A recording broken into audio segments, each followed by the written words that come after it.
Bonjour à tous, merci de nous rester fidèles pour suivre cette page d'actualité. À la une de votre journal, l'appel au rassemblement des assoiffés de Mayotte ne prend pas, mais les membres de l'association ne baissent pas les bras.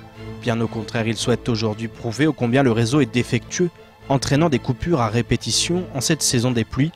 Mais avant de partir en direction du sud de l'île, je vous propose de regarder les titres de ce mardi 19 décembre. Les assoiffés de Mayotte étaient encore devant le siège du SIAM ce matin, alors qu'ils demandent des comptes concernant les coupures d'eau subies par la population du sud et du centre de l'île. Nous nous sommes rendus sur place pour constater la situation. Direction Ntsamoudou, en ouverture de votre journal. La caravane du secourisme et de la sécurité routière de la Croix-Rouge a fait escale aujourd'hui à la MJC de Mtsapéré. L'objectif est toujours le même, apprendre au plus grand nombre et gratuitement à sauver des vies. Que faire lorsque l'on est témoin d'un accident de la route et si un proche s'étouffe, comment l'aider?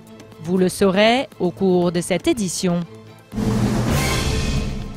Alors que l'année 2017 touche à sa fin, l'association Salama Salimine de Amjago a organisé hier midi un repas réunissant anciennes et nouvelles générations de l'île. Un moment de partage et de dégustation auquel nous avons participé. Reportage à la fin de votre journal.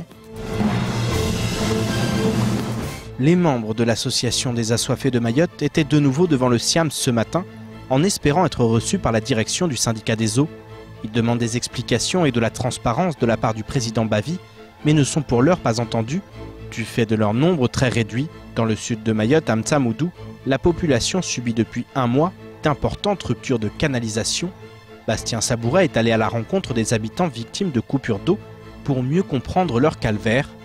Reportage au cœur d'un ras-le-bol qui ne cesse de grandir.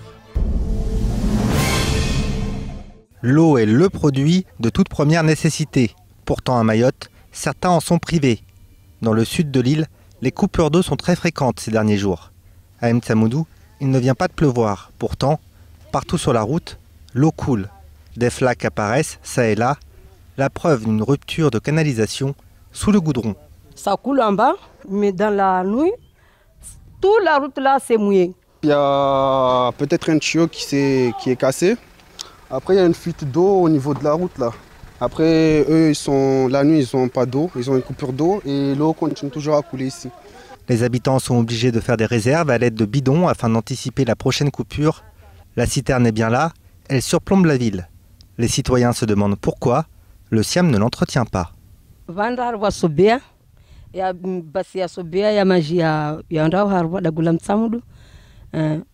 Maji hunu karsujua heli ya lio deda gon hule bwa robine hule isuvuja maji asutia tu amimta sabu asurunga mba maji yasubala mba maji kabune maji asutia dagoni karsujua robine zao heli wazifanya tio sabu maji asutia dagoni wasurubali ya maji mba maji ya kabu na maji ya shuka dagon hule asutia rustambia rusamaji rumie dagoni rusamaji wanatu rustambia mba maji asubalwa.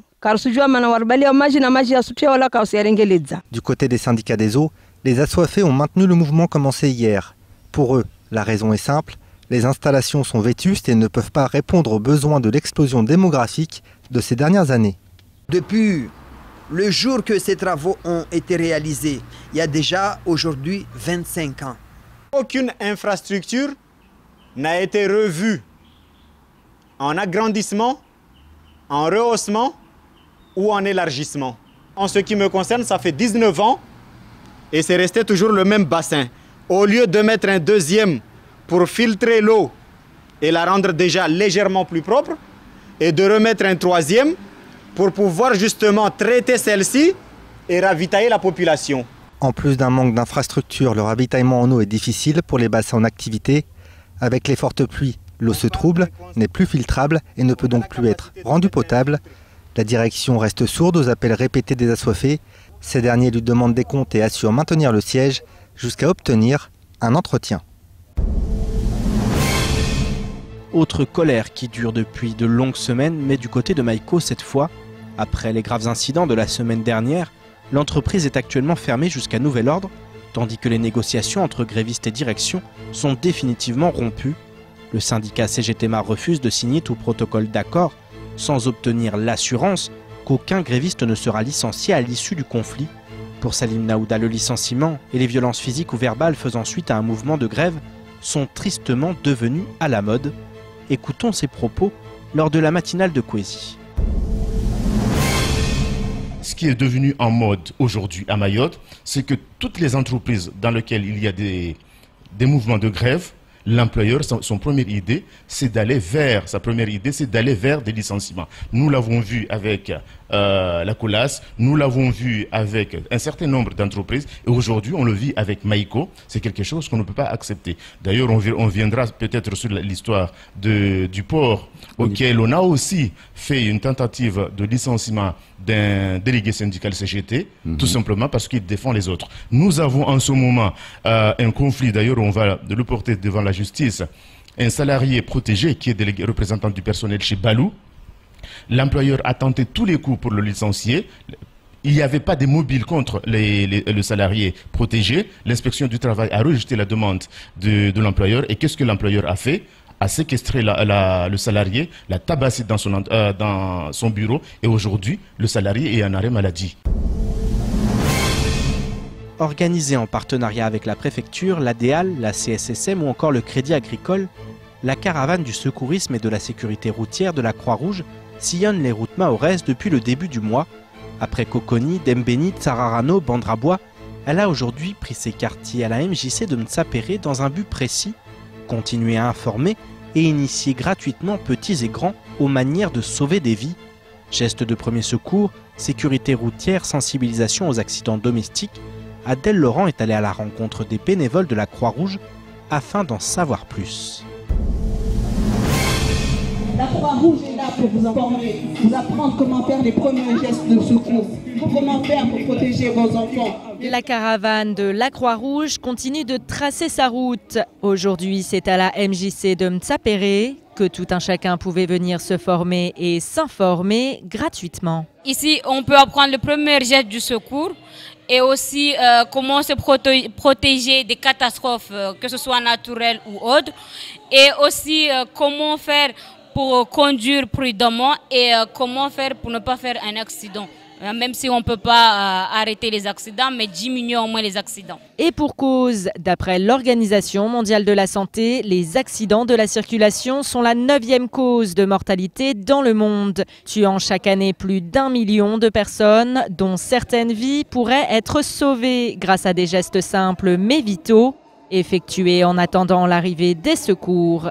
Adourami Albak nous donne quelques règles de base à suivre à ce sujet. Vous vous protégez en balisant les deux sens. Si vous avez le gilet, vous portez votre gilet.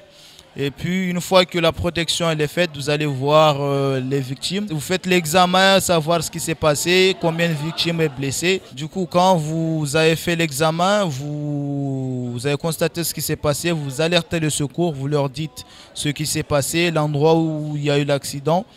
Ensuite, vous allez, s'il y a une seule victime, faire un maintien de tête. S'il y a plusieurs victimes, vous allez rester à côté des victimes et les réconforter en attendant le secours. Et ce matin, nombreux sont les jeunes à être venus s'informer et apprendre les gestes qui sauvent. Et parmi eux se trouvait Marvel. C'est bien, on a appris beaucoup de choses. J'aide les gens, j'avertis d'abord les pompiers. Mais avant d'avertir les pompiers, je dois aller secourir d'abord. Je ne vais pas paniquer si c'est un truc que je sais. Arrêt cardiaque, perte de connaissance, brûlure, étouffement. Autant de situations rencontrées fréquemment par les services de secours de l'île. Et d'autant plus pendant les périodes de fête, comme ce sera le cas dans quelques jours. Mais que faire si un proche s'étouffe? L'étouffement, quand c'est partiel, la personne elle arrive à parler, mais il y a juste un gêne respiratoire. Ça peut être un arrêt de poisson qui est coincé, mais la personne arrive à parler. Ça, c'est l'étouffement partiel. Du coup, il faut juste insister, dire à la personne de tousser jusqu'à ce que l'objet sorte, sans donner de claques, sans donner à manger, ni mettre les doigts pour faire vomir la victime. Et quand l'étouffement est total, là on va donner en premier temps 5 claques au dos au niveau des omoplates. Ensuite on va faire 5 compressions abdominales Si l'objet n'est pas sorti, on revient les 5 derrière, 5 devant, 5 derrière, jusqu'à ce que la personne perde connaissance ou jusqu'à ce que l'objet sorte. Prochaine escale pour la caravane du secourisme, demain à Bouéni, jeudi à la médiathèque de Passamenti et vendredi à l'école primaire de Mbouini. 3 occasions d'apprendre à sauver des vies. Après la commission mixte qui s'est tenue vendredi et samedi dernier à Moroni, les parlementaires du département sont tous de retour sur le territoire. S'ils se sont félicités de la teneur des échanges avec les représentants du gouvernement comorien, le travail ne fait que commencer. En effet, pour le sénateur Hassani Abdallah, de nombreux sujets épineux restent à aborder dans les prochains mois afin que le choix de chacun soit respecté et que les 4 îles retrouvent la paix et la prospérité. Je vous propose d'écouter ces propos au micro de Samuel Bocher et Florent Forestier. En fait, la commission mixte, ce sont des réunions techniques pour mettre en place des projets. Mais nous, on a profité de l'occasion pour discuter avec des politiques. Parce que nous, on est des politiques. Donc, on a discuté avec des ministres et ça a été terre à terre. On a posé les problèmes. L'immigration qui étouffe Mayotte. Et on leur a dit, écoutez, cette affaire, on n'est pas venu pour vos beaux yeux. Hein. On est venu pour défendre Mayotte. Parce qu'on étouffe là-bas. Et qu'il faut trouver des solutions entre nous. Bon. On est des voisins, on est des frères, on est des cousins. Mais chacun a choisi. Ce mot-là a été sorti. On a choisi. Donc aujourd'hui, il faut se mettre autour d'une table pour discuter des problèmes. Il est l'heure maintenant de faire un petit tour du reste de l'actualité de ce mardi 19 décembre. Une trentaine de salariés de Mayotte Channel Gateway sont toujours en grève. Le conflit a débuté le 20 octobre dernier, soit il y a maintenant 2 mois. La direction campe sur ses positions et estime qu'il n'est plus l'heure des négociations, mais de la saisine de la justice pour ceux qui estiment que les règles ne sont pas respectées au sein de l'entreprise. Face au statu quo, régulièrement des arbres sont coupés sur le secteur, bloquant ainsi la circulation. Hier matin, des branches et des pneus étaient ainsi positionnés, cette fois à l'entrée de la vallée 2 du port de Longoni, entraînant l'intervention de la gendarmerie. Les forces de l'ordre n'ont pas laissé cette nouvelle entrave à la circulation et ont interpellé 2 grévistes accusés d'être à l'origine de ces perturbations sur la route. Le climat est donc toujours aussi délétère au port du département, même si les grévistes ont été relâchés quelques heures plus tard, et que ce matin le calme est revenu à Longoni. Le président Emmanuel Macron pourrait fouler le sol du département en janvier prochain afin de présenter ses vœux au territoire outre-mer. Pour l'heure, rien d'officiel, même si une visite fait enfler la rumeur. En effet, le conseiller outre-mer de l'Elysée, Stanislas Cazel, est attendu cette semaine à Mayotte. À son époque, le conseiller de François Hollande, Marc Vizy, avait fait le déplacement dans l'île pour rencontrer les autorités locales et préparer le terrain. Le président était arrivé quelques mois plus tard en août 2014. L'histoire pourrait une nouvelle fois se répéter, d'autant que des annonces fortes sont attendues début 2018, notamment dans le domaine de la santé. Agnès Buzyn pourrait ainsi accompagner Emmanuel Macron, tout comme le ministre de l'Éducation nationale Jean-Michel Blanquer, qui a d'ores et déjà annoncé qu'il viendrait à Mayotte dans le courant du premier semestre 2018. A noter que Stanislas Cazel va rencontrer élus et autres hauts fonctionnaires durant toute la durée de sa visite. Les réactions se multiplient suite à l'information selon laquelle des voyageurs mahorais n'ont pas pu emprunter le vol Qatar Airways sous prétexte que leurs passeports leur ont été délivrés par la préfecture de Mayotte. Bloqué durant des heures au Kenya, l'affaire fait grand bruit et a vivement fait réagir l'ancien président du conseil départemental, Daniel Zaidani. Dans un communiqué, il affirme que cette compagnie juge que ces passeports sont faux dans la mesure où, selon elle, Mayotte ne peut émettre que des passeports comoriens car notre territoire ne serait pas un département français, mais une île du territoire des Comores. Il ajoute, je cite, « Par ailleurs, je tiens à préciser que cet événement s'est déroulé au lendemain d'une soi-disant réunion historique entre nos parlementaires mahorais et le ministre des Affaires étrangères comorien à Moroni. Je formule le vœu que le président du conseil départemental de Mayotte présentera lors de la prochaine séance plénière une motion à l'attention du ministre des Affaires étrangères de la République française pour lui faire part de l'émoi qu'a provoqué cette défiance vis-à-vis des institutions françaises et des citoyens du 101e département de France. Bonne nouvelle pour tous les étudiants de l'île, suite à un amendement déposé par la députée Ramlati Ali qui a été adopté vendredi dernier par l'Assemblée nationale. L'admission dans une première année commune aux études de santé, PACES, sera facilitée pour les étudiants mahorais. Dans la mesure où cette formation PACES n'existe pas au CUFR, les étudiants de Lille sont dans l'obligation de s'inscrire dans une autre académie. Ils étaient jusqu'alors considérés comme hors académie et donc non prioritaires pour s'inscrire. Dès l'année prochaine, les étudiants mahorais peuvent s'inscrire dans l'académie de leur choix et seront considérés comme issus de cette académie. Selon Ramlati Ali, leurs candidatures seront désormais traitées sur un pied d'égalité et cela mettra fin à une discrimination dont souffraient les étudiants du département. Partons en direction du nord de l'île pour terminer ce journal et plus précisément dans le village de Amjago. Tous les lundis, l'association Salama Salimine organise des ateliers culinaires avec les personnes âgées et personnes en situation de handicap. Pour son tout dernier atelier, avant de partir en congé, l'association a confectionné un grand repas et des animations qui ont eu lieu hier au restaurant Choisil. Au programme des rires, des sourires et des papilles en émoi, grâce à des mets délicieux dont Sony Chamsidine a pu se délecter. Reportage. Accueil en grande pompe pour des hôtes pas comme les autres. Dans ce restaurant du nord de l'île, les bénévoles de cette association de Amjago ont décidé de réunir leurs aînés autour d'un grand repas, histoire de clôturer l'année 2017. Cette action est un cadeau de fin d'année pour nos aînés. C'est également aussi une prévention contre l'isolement auquel ils sont parfois confrontés. Et voir ces sourires sur ces beaux visages heureux, ça peut que nous rendre fiers. Ikamuhimu na wasimana wakati lomba kula katir sukana wao de tanzata basi rivenze lewo ruwabe kadwano ile atu yawo kadwano ile yawo rauna barto shinda ruwabe yo deini kamwe ambarwa hire rike bumoja rije bumoja rite bumoja risonamba yitso rijibiza zaidi. Une vingtaine de personnes ont répondu à l'invitation, anciennes et jeunes générations, ravies de se retrouver et de partager un moment de fraternité.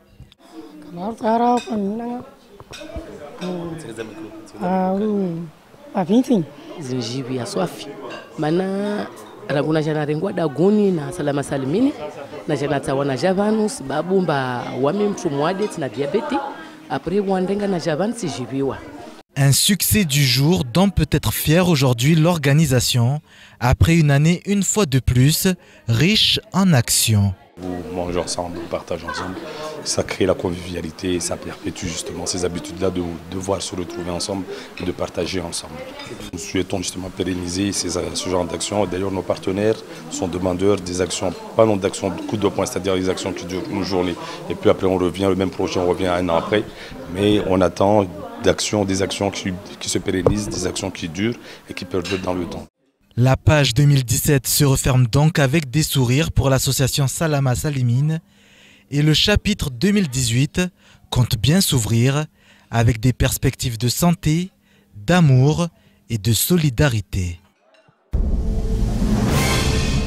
C'est ainsi que s'achève ce 19h, retour de l'actualité dès demain matin avec la matinale de Kwezi en direct dès 6h. En attendant, ne ratez rien de l'information locale sur le site internet l'infokwezi.fr.